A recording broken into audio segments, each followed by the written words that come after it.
So this is a mix of your Presumptuous Oracle deck card and just a message for the day. We're calling this one The Watchers. If you're not a Highlander fan, you need to be. It's an old school series of movies, and then they had the TV series, which Adrian Paul was my teenage crush. There can be only one. But in the show, there are these people called the Watchers. And what they do is they essentially tell the stories of the immortals.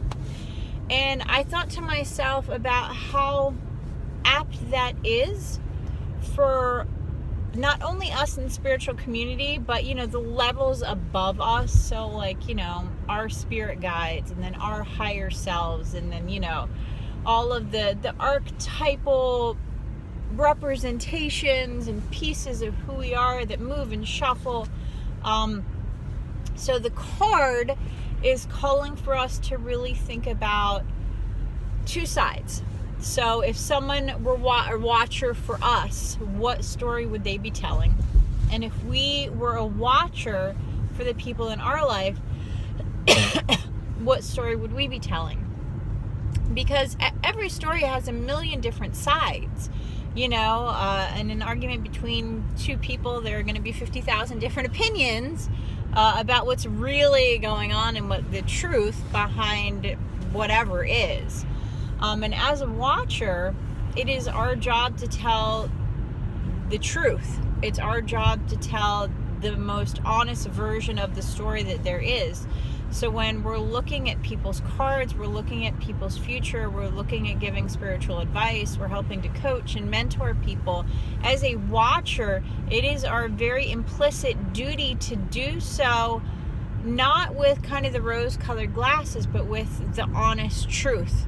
It is our duty to tell the honest truth from the best perspective that we have, not from a kind perspective, not from a everything is rosy perspective, but from an honest perspective, a rational perspective, kind of void even of the emotions surrounding whatever's going on. So that's the card. When we talk about the message is that we do have a set of watchers. We have the team that came in with us when we were born. We have our guides. We have, the people that have responsibilities for our soul to do well. Is it their job to make us do well? No, but it's kind of their job to make sure we don't completely mess it up, and mess up, anything else in the process.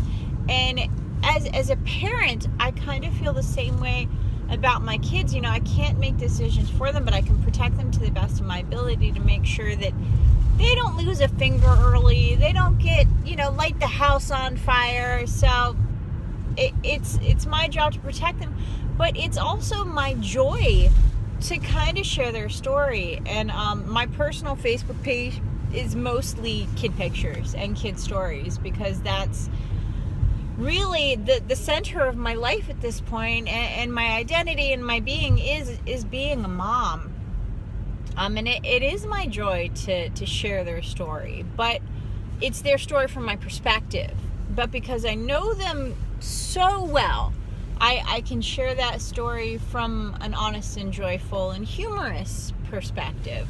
Is it always good stories? No. And I'm sure as they age and become more independent and more mature, they're 4 and 6 now, so I get to be the storyteller. But as they grow, when they're 6, when they're 8, when they're 10, it's going to be their duty to more define their story. And my perspective is going to be more of a guidance perspective. Also the don't light yourself on fire thing, but more of a guidance perspective than the storytelling of their life, because they're going to have more independence and control over their lives. Knock on wood, we hope. And I think the same can be said of our watchers. As we become more spiritually aware, more spiritually perceptive, as we start being good, doing good, and lifting up others, I think it allows us to participate in other people's stories. And it's kind of cool to wonder, what would my guide say about my story? What would my higher self say about my story? It's about time. So it's kind of cool. The further along you find yourself on the path of spiritual research and learning and sharing, the roadblocks don't stop. They just become different. They evolve. And the roadblocks tend to deal more with ourselves than with others or outside blockades. I mean, I can't find the word, but they come less from the outside and more from the inside. And that kind of is the challenge of being and staying and evolving as a spiritual being, is that we don't forget that it is lifelong learning, that there was always something new to learn. There is always something new to grow with and about. There's always something new to share with others. I stopped doing basic YouTube videos because it wasn't interesting to me anymore. I did the basics that I thought were important to share, and I was like, I'm not going to keep talking about the same thing over and over unless there's, a newer, different, unique perspective to talk about. Chakras are going to be chakras. Color representations are going to be color representations. As part of that is extremely personal. You can't really tell someone that. There are going to be all sorts of different techniques to better yourself in mediumship and psychic stuff and tarot reading, but the tarot cards are always going to be the tarot cards. And you don't even need tarot cards. You can use sugar packets, but the idea is that there are certain things that are kind of stationary in our spiritual world, but we evolve around them, we evolve with them, we evolve through them, and that doesn't ever stop. So please, if someone is finding their spirituality later in life, don't think that you're too late. You never too late to evolve and learn and grow. If you're finding spirituality young in life, please don't be overwhelmed. You have plenty of time to figure things out, to learn, and so much will change throughout your life. At 18, I wanted to take over the world and be a gajillionaire and just relax and enjoy life. Kids changed everything. My priorities changed as my life and my spirituality evolved. My version of wealth and abundance and richness is a homestead farm with dogs running in the yard and sheep and animal. Like, that's my version of success. So that has certainly changed and evolved throughout the years as well.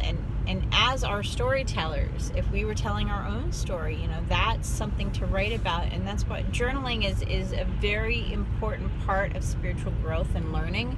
If you're not currently journaling, I would encourage you to do so, whether it's on paper, whether it's through video. You could do vlogging, you could keep it completely private, you could share it, you could share your fun experiences, but keep a record, because you can really see how much you've grown if you had the ability to go back and relook at what you were talking about, what story you were telling, what story you were living, and the parts that you weren't telling, and how that's all changed, whether it's 6 months, a year, 2 years, 3 years, 5 years, whatever. It's really awesome to have that opportunity to look back. All right, I love you guys. Enjoy the Watcher's card. Don't get paranoid. Yeah, don't. You're fine. All right, we love you guys. Bye.